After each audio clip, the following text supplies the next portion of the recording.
This is Jonathan from ETHOS DECORUM. Today, man, got a special treat for you. We're in Brooklyn, New York. We're at Wooden Sleepers, one of the best vintage spots in the US.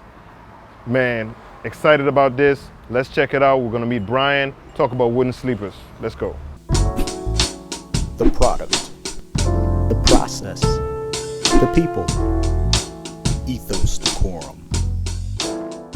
So we are here. Finally, it's been a long time coming. Wooden Sleepers. Yes, welcome.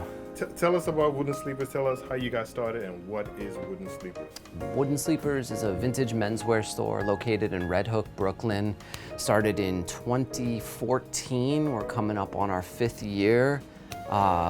Loving Red Hook, and we specialize in vintage American menswear, sportswear, outdoors clothing, workwear, military, and pretty much anything else that catches my eye. Got you. Have you always been into vintage? Or how do you get into vintage? And you know, vintage was something that I was interested in as early as I could start buying my own clothes. But I was always into clothes, like from a very young age. It started out with like a special pair of Adidas Samba Classics. I remember being in like 4th grade and just being like, I need those sneakers. But then what really got me interested in vintage was growing up, coming of age, like in the early 90s, alternative music, hip hop, like music really informed my personal style. So whether it was like an oversized flannel shirt, like Snoop Doggy Dogg wore, or like Kurt Cobain's like mohair sweater and like ripped Levi's jeans, I just wanted that stuff. And you couldn't find that at the mall. So you had to go to other places like church basement thrift stores and Salvation Army. And that's really where I was falling in love with this stuff. Gotcha. Yeah. So we're gonna talk about the store. Mm-hmm. We're gonna talk about pretty much the layout of the store, what you offer, and talk about your customers. 'Cause Okay. you definitely look like you have a loyal following. Definitely. Very thankful. Let's take us around the store. Let us know what you offer. Yeah, for sure. So, you know, we've got it broken up. Right now we're in a bit of a transitional time. We're in summer, so we try to have a little bit of offerings for the season. So like lightweight shirting options. I'm a huge nut for like vintage Madras. It's a great lightweight summer fabric, great for summer, woven in India. Just really cool, lightweight, often really colorful, interesting patterns. Oxford shirts, lightweight jackets, you know, canvas sneakers, just stuff that's like, it's vintage, but it still works. Everybody thinks like vintage is just for fall and winter, but we try to have some stuff for the season.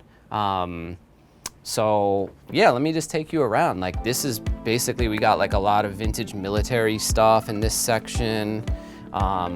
One of the things we're really well known for is having full-size runs of vintage 50s and 60s khakis and olive green pants, which I'm wearing right now. This is like a higher waisted, straight leg trouser, which, you know, you can't just go to some store in Soho if you want a pant like this. Like you have to come here to get that.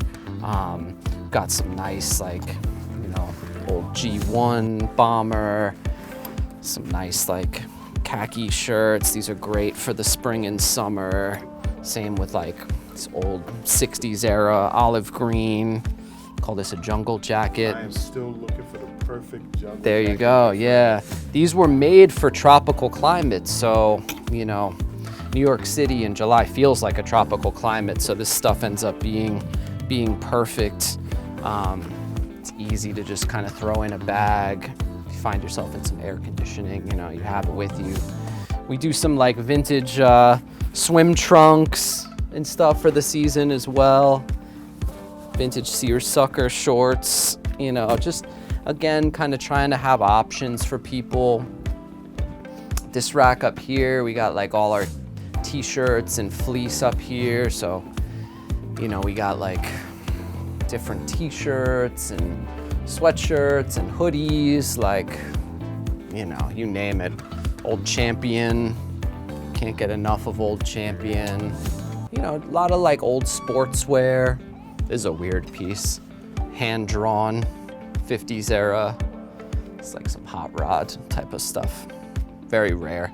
This almost like walks that line of like, is it art or is it clothing? Do you frame it and hang it on the wall, or do you wear it? I don't know. I guess that's for the customer to decide, but we know one thing for sure, it's one of a kind. So makes it very rare, very special. You know, we try to do a couple of our own things in the spirit of these vintage pieces. So this is a nice heavyweight, kind of in the spirit of an 80s champion reverse weave, made in the US. I wish you could feel the weight on this thing. Not good for July, but come fall, people love them.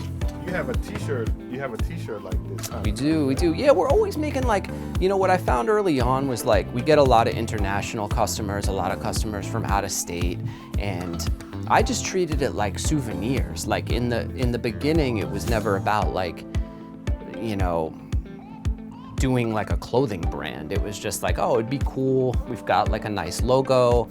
Our friend John Cantino did the art. I loved it. So like, yeah, let's make some t-shirts. Let's put the logo on a t-shirt and see how it does, you know. But still trying to keep it in the spirit of the vintage pieces. It's got to feel right. It's got to look right. It's got to wear right.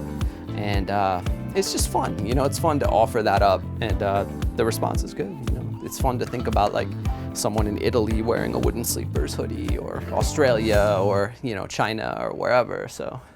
Gotcha. Let's talk about jackets. Yeah, so this is a good section here. This is like kind of like a greatest hits of like fall winter kind of pieces. We've got like a lot of old like hunting style jackets here. Nice like cotton canvas, duck camo pieces, you know, wool pieces, waxed cotton, vintage barber pieces, like blaze orange kind of stuff, like just heavy duty American kind of outdoor style stuff that's great. It breaks in nicely, it lasts forever, it looks cool on most people, and yeah, just dig it. We got some good sweaters here as well.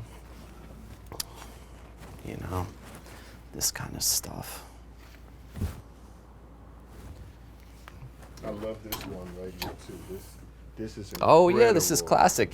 Yeah, you know, like back in the day, like in the 40s, 50s, 60s, Montgomery Ward catalog, Sears catalog, you could buy a pattern, you know, and people made these at home. This wasn't like a store that made these. This isn't a brand. This is like someone's grandma was sitting around and made this. So you've seen this before because it was a pattern, but every one is unique. Each one might have a little different zipper, or depending on the skill level of the person who made it, one might be a little funky or lopsided or whatever.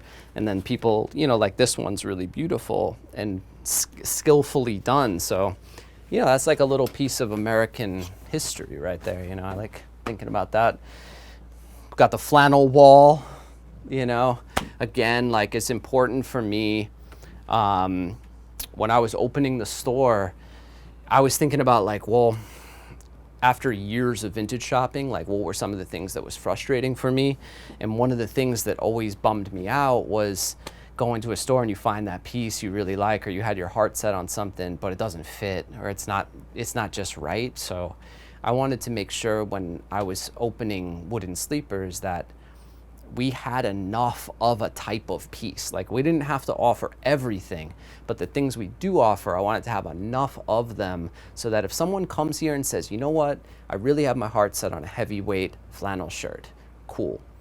No matter what your size, we're probably gonna be able to help you out here. We got smalls, mediums, large, XL, double XL, and they're all made in US, all heavyweight, all the same quality and style.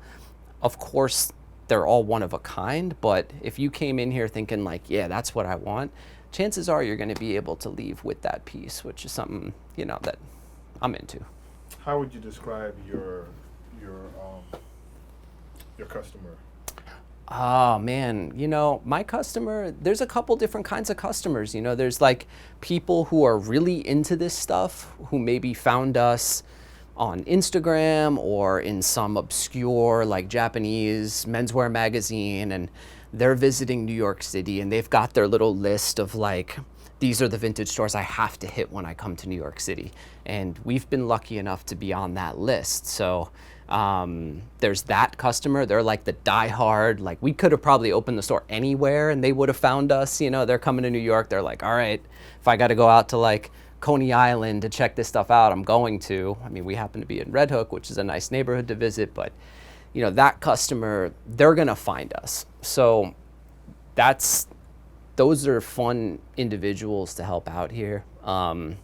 The other customer is like a local tourist, maybe somebody from Manhattan who's never been to Red Hook but heard about it and was like, oh, that's cool, maybe I'll come down and check it out. There's a lot of good food and drink here, it's on the water, and they might pop in. Maybe they've never heard of like wooden sleepers, maybe they've never been interested in vintage, but they see the shop and the way it's set up, and we try to be friendly and have like the AC bumping and good music and try to make it fun and open them up to it.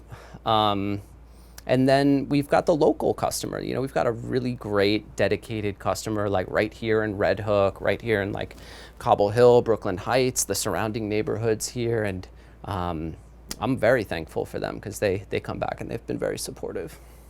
You also have a lot of sportswear things going on too. Definitely, yeah. Sportswear is like it's always been something I've been interested in. I love vintage sportswear, old jerseys. It's an interesting piece, these old like rayon pieces. They look cool. They have like all these great details, like the wolf felt lettering, funky colors, like this like kind of color blocking you see a lot on these pieces. I mean, some of these are old. This like football jersey, let's go back to like 1930s. It's crazy purple color. We've got like old varsity jackets. I love this one. Chain stitch embroidery on the back, the gold satin. This one's actually reversible, so you got two jackets in one. Old Letterman sweaters. I mean, these things, like, for me, these are pieces that you can wear without looking like you're wearing a costume. You can incorporate these into your wardrobe. You can wear these things, you can mix and match them and not look like you're walking out of central casting. It's like, it's vintage, but it can still be contemporary. And what I love seeing is like how different people with different styles incorporate this stuff into their wardrobes. Because I think it's like, this stuff was always cool. It looked cool then, it looks cool now, and it's gonna keep looking cool. So checking out the store is incredible. There's just so much going on. There's so much you can choose from.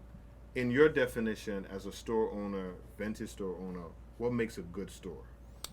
For me, it's all about being friendly, being welcoming, having the door always open. These are like the basics of retail, not just for vintage, but for stores in general. It's like, we're in Red Hook. It's not exactly the most populated shopping destination in New York City.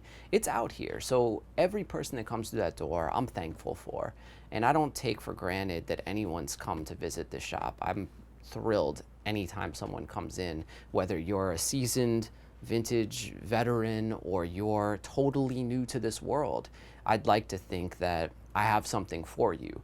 I want to be able to service the connoisseurs, like the most picky, most particular people, and then the guy who's maybe just like sticking his toe in and wants to look around.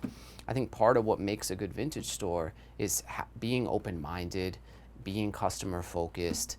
I mean, there's so much else that goes into it, but a lot of it's just common sense. It's like keeping the place clean, keeping it organized, don't have it be overcrowded, having as many size options so you can be as inclusive as possible for, I've got guys coming in that are like 6'7", and it's like, man, can you help me out? It's like, oh man, I certainly hope so, let's try to figure it out, but have good music playing, make sure the place smells good, make sure you've done your vacuuming and all your housekeeping and all that stuff. And then it's like, the rest of it is just like automatic. You know, retail is just, you're just talking to people. You know, I'm lucky enough to meet people from all over the world, different states, like, you know, different neighborhoods and all different backgrounds, all different types of people who are interested in this stuff. And, you know, that's the most fun part for me, is just having something that's open, that's available, that's welcoming, and, you know, hopefully for everybody. It's good, it's good. Brian, it was great spending the day with you. Yeah, Appreciate thank you. it. I'm definitely going to keep on looking around, but this is good stuff. Yeah, Really man. appreciate it, bro. Thank you. Thank you for coming through. Thanks, man.